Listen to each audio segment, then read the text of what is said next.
जय श्री राम दोस्तों। तो मित्रों, प्रत्येक मनुष्य को अपने कर्मों का फल अवश्य ही भोगना पड़ता है और अपने जीवन में जो जैसे कर्म करता है उसे मृत्यु के बाद उन्हीं कर्मों के अनुसार जन्म मिलता है। किसी को कुत्ते का जन्म मिलता है तो किसी को भेड़ बकरी का जन्म मिलता है।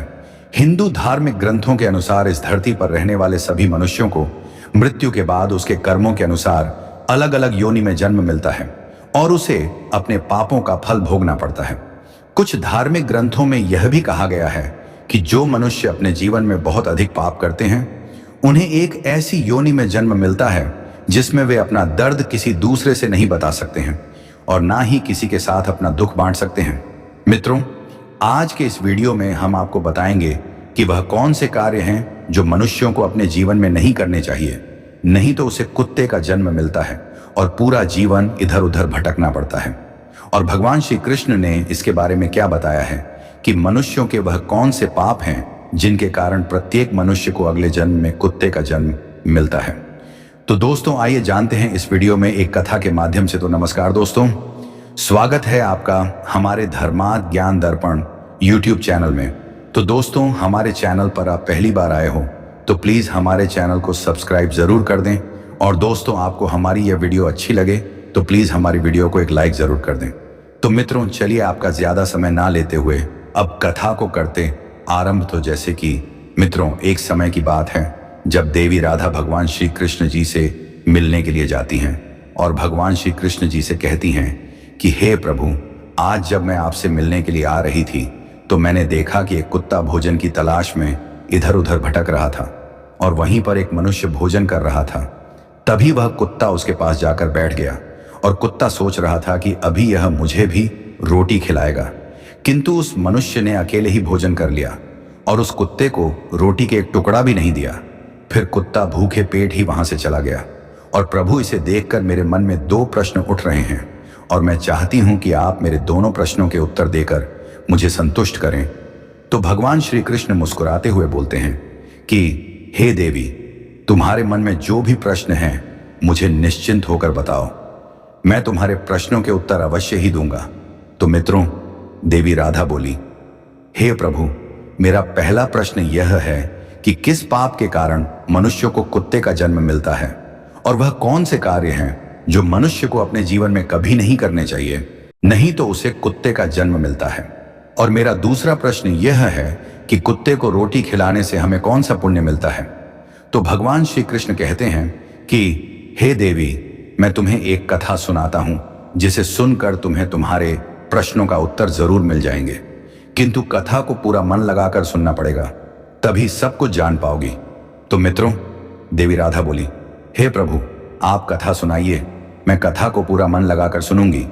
तो मित्रों, भगवान श्री कृष्ण कथा को सुनाते हुए कहते हैं कि हे देवी, एक समय की बात है जब भगवान श्री राम सभा लगाकर अपनी सभा में बैठे हुए थे, तभी उन्हें एक कुत्ते की रोने की आवाज सुनाई देती है।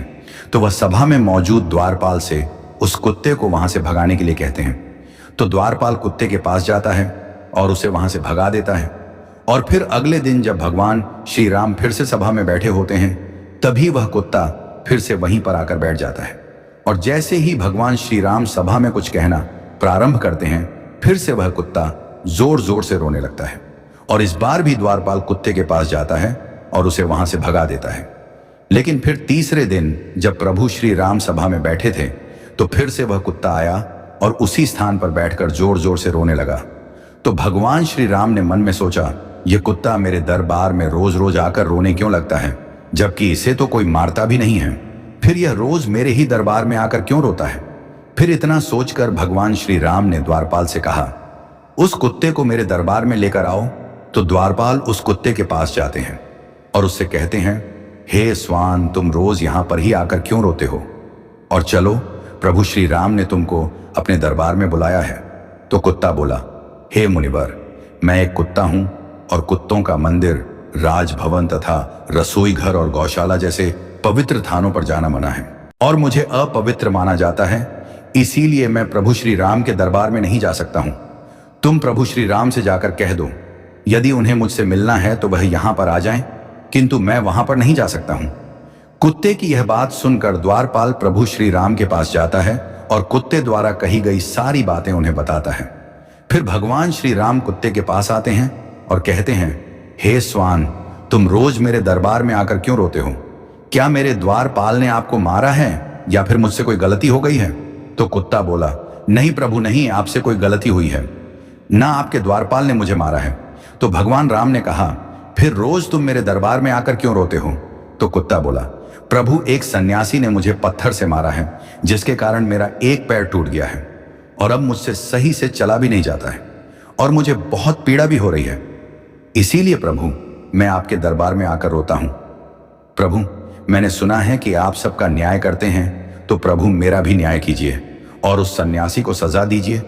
तो उस कुत्ते की यह बात सुनकर प्रभु श्री राम बहुत अधिक दुखी हुए और अपने सैनिकों से कहा, उस सन्यासी को मेरे दरबार में लेकर आओ, मैं उसे अवश्य ही सजा दूंगा। फिर सैनिक जाते हैं, उस सन्यासी को प्रभु श्री राम के दरबार में लेकर आते हैं। फिर प्रभु श्री राम उस सन्यासी से कहते हैं, क्या यह जो कुत्ता बोल रहा है सत्य है?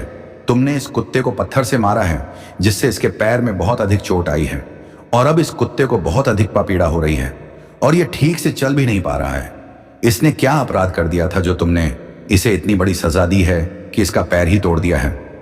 तो वह सन्यासी बोला, प्रभु मैं अपनी झोली लेकर भिक्षा मांगने के लिए रास्ते से जब जा रहा था, तभी यह कुत्ता मेरे पास आया और अपनी पूंछ हिलाने लगा, और जब मैंने इसे खाने के लिए कुछ नहीं दिया तो इसने मेरी भिक्षा का अन्न छू लिया था, जिसके कारण मैंने क्रोध में आकर पत्थर उठाकर इसको मार दिया और पत्थर बहुत अधिक बड़ा होने के कारण इसका पैर टूट गया।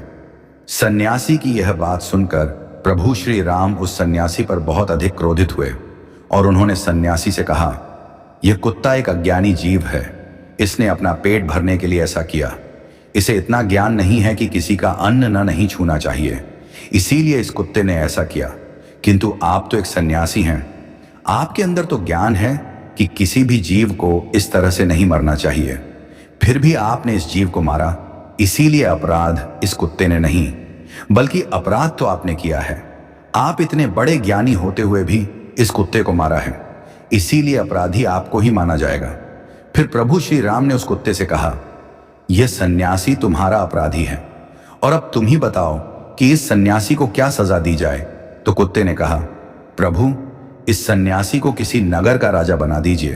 तो प्रभु श्री राम ने कहा, ठीक है, इसे एक नगर का राजा बना दिया जाएगा। और फिर उस सन्यासी को सुंदर वस्त्र पहनाकर एक घोड़े पर बिठा दिया और उस सन्यासी को एक महल में ले गए और वहां के एक नगर का राजा बना दिया गया। फिर जब वह सन्यासी राजा बन गया तो बहुत अधिक खुश था और मन में सोचने लगा, वह कुत्ता सच में बिल्कुल पागल ही था। मैंने उसका पैर तोड़ दिया था और उसने मुझे सजा देने के बजाय मुझे इस नगर का राजा बना दिया। फिर यह बात किसी की समझ में नहीं आ रही थी कि उस कुत्ते ने सन्यासी को सजा देने के बजाय उसे नगर का राजा क्यों बना दिया। तो कुछ लोग इसी प्रश्न का उत्तर जानने के लिए प्रभु श्री राम के पास गए और प्रभु श्री राम से पूछने लगे, प्रभु इस कुत्ते ने इस सन्यासी को सजा देने के बजाय महल का राजा क्यों बना दिया, जबकि उस सन्यासी ने तो कुत्ते का पैर तोड़ दिया था। तो इस कुत्ते को तो उस सन्यासी को सजा देनी थी। लोगों की यह बात सुनकर प्रभु श्री राम ने कहा, इस प्रश्न का उत्तर तो आप लोगों को वह कुत्ता ही दे सकता है कि आखिर उसने ऐसा क्यों किया। तब सभी लोग उस कुत्ते के पास गए और उस कुत्ते से पूछा, आपने ने उस सन्यासी के साथ ऐसा क्यों किया है? उसे सजा देने के बजाय उसे एक नगर का राजा बना दिया, जबकि उसने तो तुम्हारा एक पैर तोड़ा था। तो कुत्ता मुस्कुराते हुए बोला, तुम जानना चाहते हो कि मैंने उस सन्यासी को सजा देने के बजाय उसे एक नगर का राजा क्यों बना दिया? तो सुनो, मैं भी पिछले जन्म में एक नगर का राजा था और मैं गरीबों पर खूब अत्याचार करता था। मेरे नगर में जितने भी लोग थे सभी बहुत अधिक गरीब थे और वह दिन भर खेतों में मेहनत मजदूरी करके जो अन्न उगाते थे उसमें से आधा मैं ले लेता था, और जो भी मुझे अपने अन्न में से आधा हिस्सा नहीं देता था उसे मेरे सैनिक बहुत मारते पीटते थे और उनकी मेहनत का धन मैं हड़प लेता था। पिछले जन्म में मैंने बहुत सारे पाप किए थे, इसी कारण इस जन्म में मुझे कुत्ते का जन्म मिला है और अब मैं पिछले जन्म में किए गए पापों का फल भोग रहा हूं। और मैंने उस सन्यासी को इसीलिए राजा बनाया है ताकि उसे भी अगले जन्म में कुत्ते का ही जन्म मिले और तब उसे पता चलेगा कि कुत्ते का जीवन कैसा होता है और अपना पेट पालने के लिए क्या क्या करना पड़ता है और एक एक अन्न के लिए कितना तरसना पड़ता है और कितने लोगों से मार खानी पड़ती है। फिर इस तरह उस कुत्ते की यह बात सुनकर सभी की समझ में आ गया था कि उस कुत्ते ने उस सन्यासी को राजा क्यों बनाया है।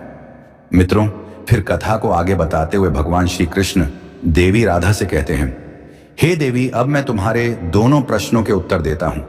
तुम्हारा पहला प्रश्न था कि वह कौन से कार्य हैं जो एक मनुष्य को अपने जीवन में नहीं करने चाहिए, नहीं तो उसे कुत्ते का जन्म मिलता है।